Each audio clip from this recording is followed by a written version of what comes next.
Então vamos lá, meu povo, para a última parte desses métodos aqui, ou desses não, né? Deste método, para analisar a convergência do método de Newton, tá bom? Então, para analisar isso aqui, o que a gente precisa? A gente vai precisar de série de Taylor, tá? Aí eu fiz tudo bem explicado, quer dizer, tentei, né, fazer tudo bem explicadinho, escrever tudo com calma e tal, para ficar bonito, para você ver que, olha, rapaz, funciona mesmo. Então vamos lá. Primeira coisa que a gente vai tentar mirar é no seguinte, ó. Se eu tenho que se é raiz, então eu vou definir o erro absoluto, né, da aproximação K, como sendo isso aqui. O erro absoluto. Ai, caramba. O erro absoluto aqui, xk é a sequência que veio do método de Newton, certo? Então é possível mostrar o que? O próximo erro, ele é um múltiplo do erro que a gente tem agora ao quadrado, certo? Escrevendo de outra forma, a gente tem assim, ó, que a razão entre os erros não é que nem o do método do ponto fixo normal que a gente viu, não é que nem o método da bisseção, né? Que aqui era 1/2. Esse aqui tem um quadrado aqui, ó. Certo? Então, esse cara, ele diminui a uma proporção do que a gente tem ao quadrado. Então, ele vai mais rápido, né, para zero.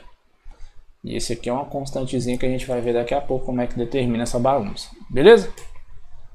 Então, vamos lá. Escrevi bastante, né? Deixei tudo escrito aqui porque eu não aguentei, gente. Eu pensei aqui, eu pensei assim, pô...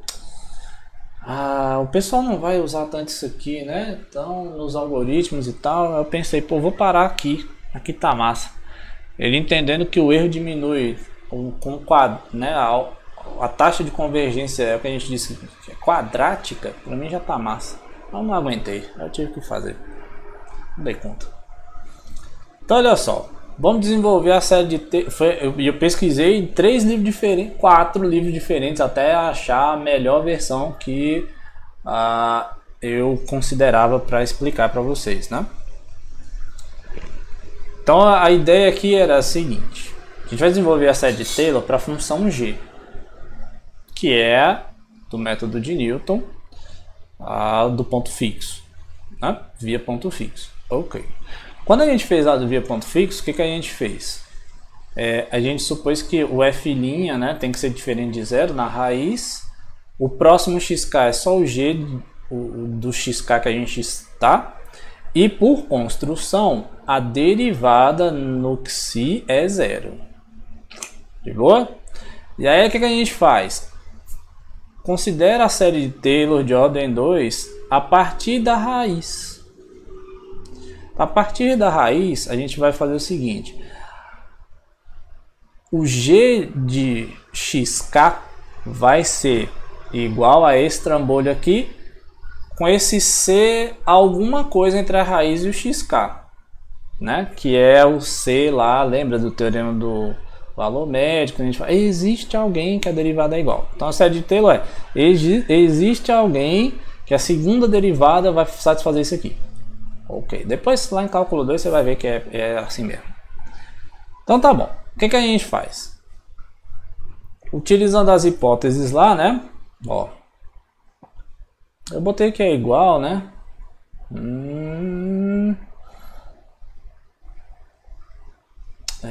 Aqui era para ser o gelinho. Tá, pode ser, eu falei de ordem 2, mas era de ordem 3, tá?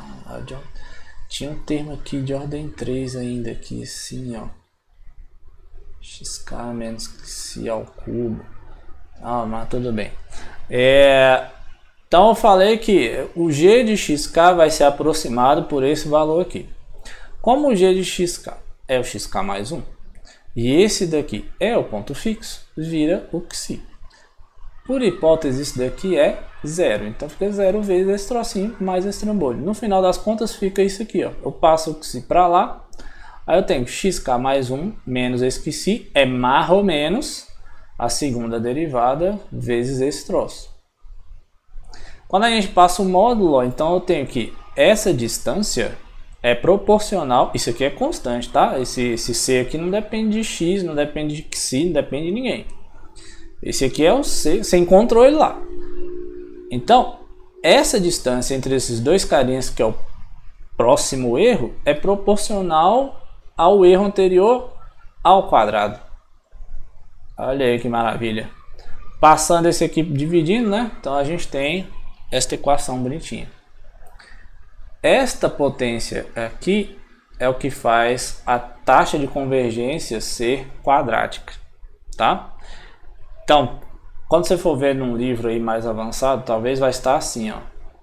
Você vai dizer que o troço tem taxa de convergência quadrática quando o limite na hora desse cai para o infinito aí, xk mais 1 menos o que... Eita. Sobre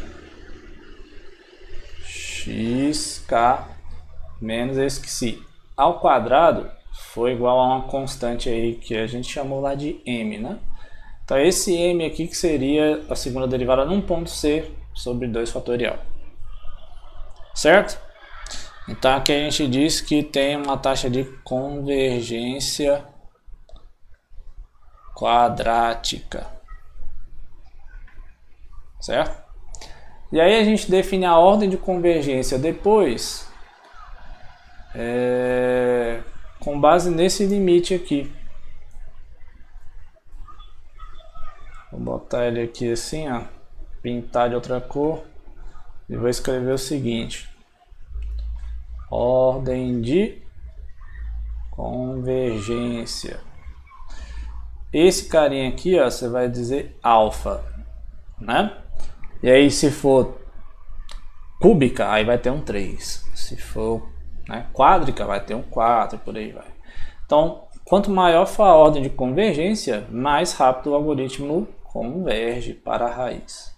Certo? Tranquilão? Então era isso que eu tinha para falar sobre a convergência. Espero que você acredite. Dá para fazer lá no GeoGebra um experimento que a gente compara os erros, né? Pega uma raiz, uma função que você sabe, e a raiz, né? E mede essas distâncias aí. Você vai ver que de um passo para o próximo, realmente esse carinha aqui é praticamente esse aqui ao quadrado vezes uma constante, né? Certo? E agora faltou só alguns problemas para este método e eu vou deixar isso aqui para a gente comentar na aula síncrona, tá bom? Porque já tem vídeo demais, né? Foi muita coisa já. Essa parte da série de Taylor gasta muito tempo, então para você não ficar tão chateado, a gente vê os problemas. Vou montar um conjunto de problemas problemáticos para o método de Newton, beleza? Tá isso, meu povo. Agora é só fazer um montão de exercícios e fazer os algoritmos, fazer as tabelas para você ficar contente. Abraço!